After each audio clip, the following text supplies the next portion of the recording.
Baby steps. This is Infants on Thrones. I'm looking for the further light and knowledge Father promised to send me. Baby steps. Baby steps. Look for the good in everyone. Welcome back to Infants on Thrones. Remember Dow, our mysterious guy signed up for this super secretive clinical trial, the Abacus Project. We're back, sifting through his letters, each one a piece of a larger puzzle. Yeah, exactly. It's like we're detectives here, trying to put the pieces together, just from these little glimpses into Dow's experience. And this time, things are getting even more intense. Oh, absolutely. In the last letter, we left Dow at the start of this grand adventure, full of hope and maybe a little naive about what he's gotten himself into. But this letter number 2, titled The Quarantine, hints at a darker turn. It does, doesn't it? The title itself evokes a sense of isolation, control, maybe even a hint of danger. We're about to enter the belly of the beast, so to speak. Okay, before we get ahead of ourselves, let's hear Dow in his own words. I'm going to read letter number 2. The Quarantine. Hey, love. Well, I'm here. I don't know exactly where that is, of course, but wherever it is, here I am. This has all been such a crazy whirlwind. I still can't believe I'm actually going to be a part of this thing. I keep pinching myself to remind me that it's real. Okay, right off the bat, you feel how isolated he is. Like he's been whisked away to this unknown location, totally in the dark. Yeah, it's kind of exciting, but also like super disorienting.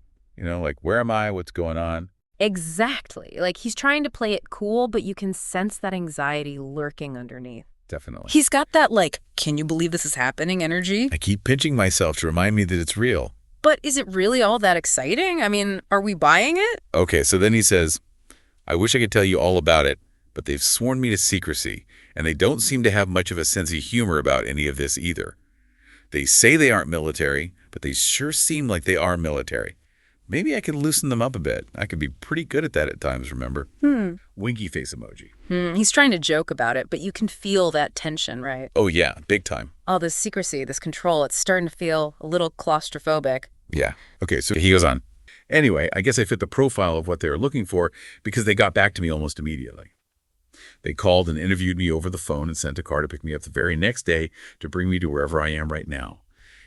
It was one of those new driverless cars, which took some getting used to, if I'm being honest. Oh. They blacked out the windows from the inside, so I have no idea where they took me or even how long it took.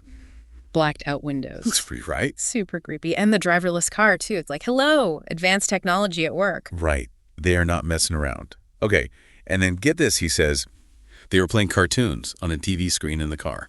It's funny. As I am sitting here writing this to you, I remember watching those cartoons, but I can't remember any of the characters or what any of them were about at all. Wait, what? He can't remember the cartoon. That's what I'm saying. So strange. That's not just forgetting. That's not weird. It makes you wonder what's really going on with this Abacus project. Right. Like, did they erase that part of his memory or something? It makes you question everything he's saying, Okay. Next he says, I must have fallen asleep pretty quickly into the drive because I woke up in this room and haven't seen anyone else yet. There's a lot of secrecy around this project. There was a letter on the desk here when I woke up. It told me that I'm going to be in quarantine for the next 14 days and that I can write and send out emails while I am here. They will be printed and mailed out as letters. But to maintain the integrity of the project, we can't receive any communication from the outside world, whatever that means, so you don't need to worry about responding to any of this. Not yet, anyway. But honestly, there really isn't all that much I can tell you. So they are censoring him. Sounds like it, but also want him to write. Like, what's the point of that? He then says, here is the official statement the letter said I could share with one person, and one person only, whoever I choose to write to on the outside. And I choose you. I can almost hear your eyes rolling as I read it. Oh, I bet. Like, what kind of carefully worded mumbo-jumbo are they feeding him now? Right. Okay, well, let's hear it. This is the official statement. Dear insert name of loved one here. Never before in the history of humanity has such a diverse group of extraordinary people come together with as much determination and focus to right the many wrongs our species has inflicted upon this world as these volunteers right here, right now. While I cannot divulge the full nature of the Abacus project to you at this time, please know that the entire team is safe, we are taken care of, and all is well. Okage sama de. Okay, he goes on. Okage sama de is an honorific way of saying thanks to you, or because of your honorific doing in Japanese. I think they mean that for our loved ones. But it honestly struck me as a little odd, as if they're saying that everyone is safe and taken care of because of me. Everybody better hope not. Wow. Yeah. Something else, right? Yeah, definitely something. It's so vague and over the top, Right. All right. The many wrongs. What wrongs? Who decides? Exactly. It's like they're trying to sound all noble and important, but what are they actually doing? No clue. In that last bit, Okage-sama, he says it means thanks to you in Japanese. But it just feels, I don't know, weird. Yeah, it's all very calculated, isn't it? Like every word is chosen for a reason. Okage-sama de. In this context, it feels so out of place, almost menacing, like they're subtly reminding him that everyone's well-being depends on his compliance. Exactly. They're establishing a power dynamic, Yeah. a sense of obligation. It's classic cult recruitment 101. Okay, he goes on.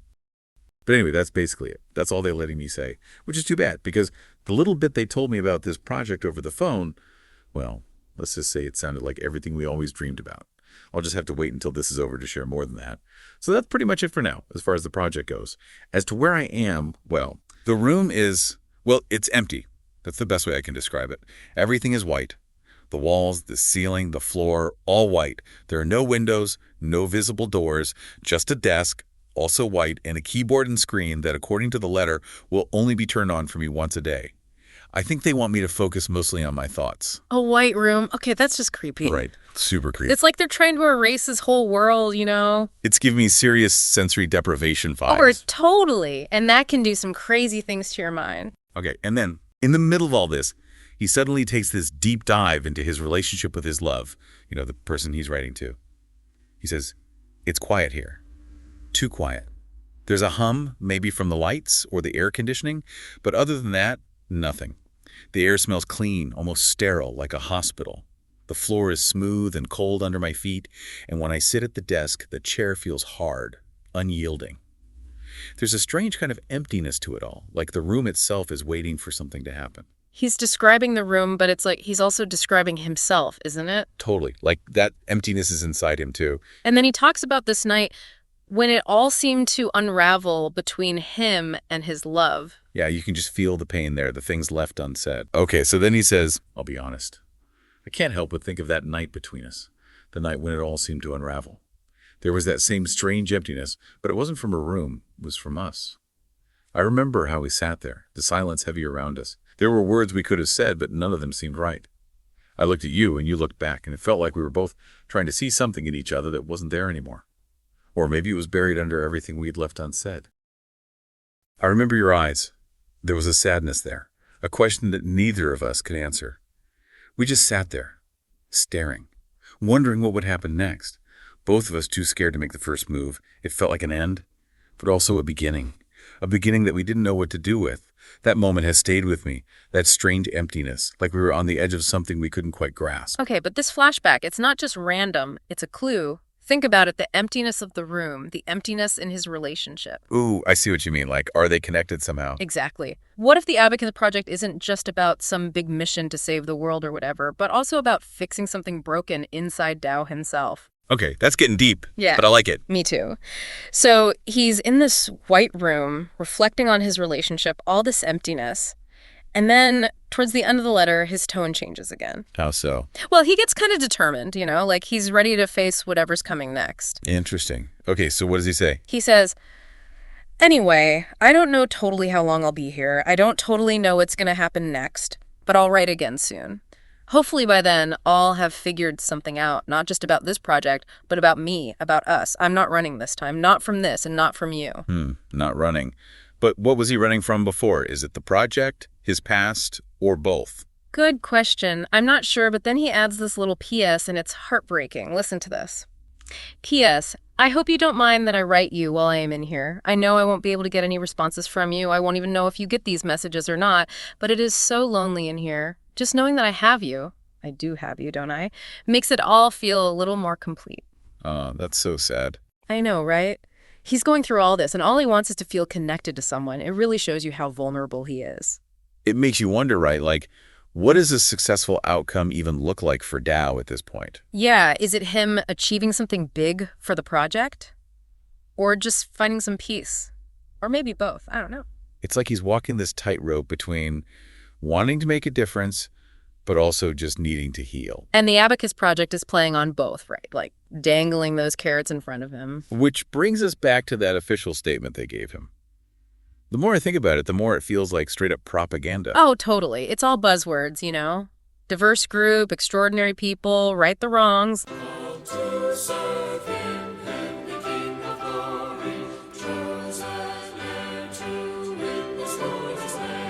It's like, come on. But Dao, he seems to buy it, at least a little. Maybe he has to, you know? It's got to be easier than facing the truth.